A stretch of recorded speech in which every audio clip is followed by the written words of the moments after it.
cheesecake al cioccolato bianco e caffè.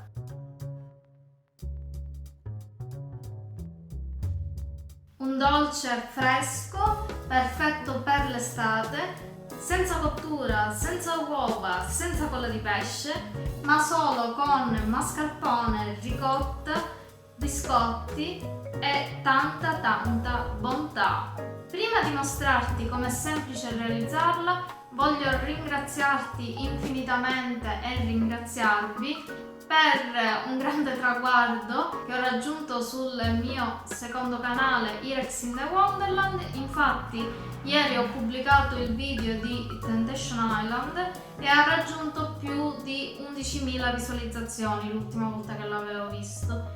Quindi grazie e se ancora non sei iscritto al canale ti invito a farlo. Ti lascio il link qui in alto nelle schede, così se vorrai potrai farlo, e la stessa cosa vale per questo canale, attivando su entrambi la campanellina tutte, così da rimanere sempre aggiornato sulle mie ultime novità.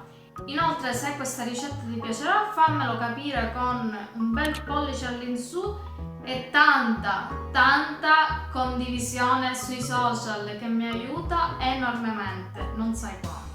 Bene, detto questo, vediamo cosa ci occorre per realizzare questa bontà. Gli ingredienti che ci occorrono per fare questa cheesecake sono 200 g di gocciole, cioè i miei biscotti preferiti, ormai lo sai, ma in alternativa tu puoi scegliere i biscotti secchi che preferisci, e circa 80 ml di latte.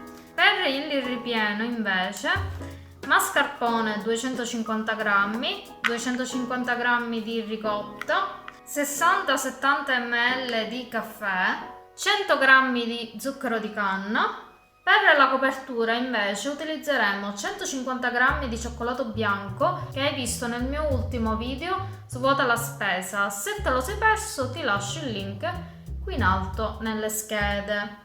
E poi ancora del latte. Come accade sempre per le cheesecake, ho ridotto i biscotti in farina con l'aiuto del frullatore e li vado a versare all'interno di una ciotola.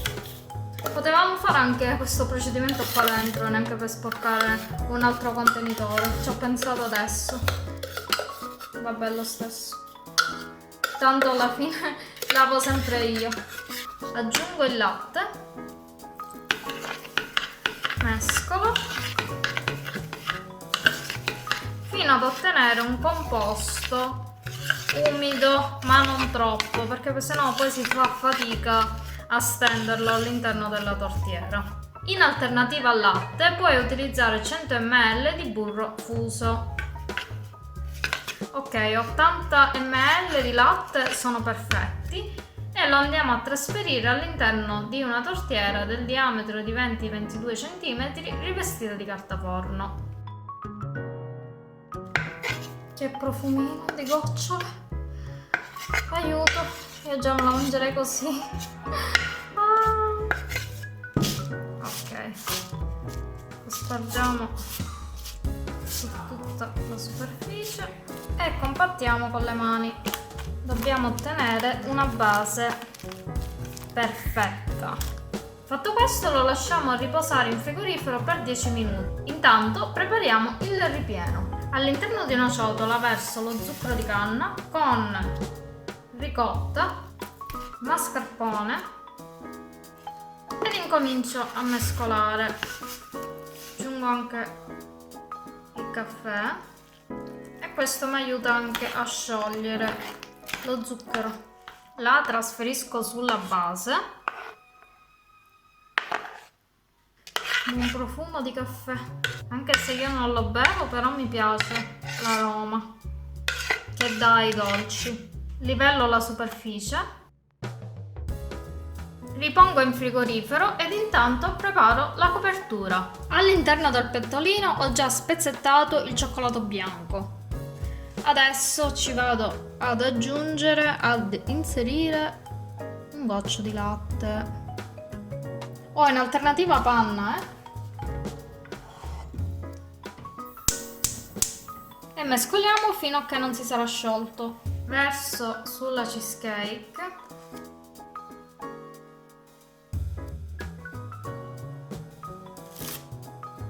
Muovo così, neanche per sporcare. Viene un lavoro più pulito. E ripongo in frigorifero a consolidarsi. Ed ecco il taglio della cheesecake, il momento che preferisco. La la, che morbidezza assoluta. Wow, è magnifica, cioè è straordinaria. Guarda qua che meraviglia. Affondo dal cucchiaino.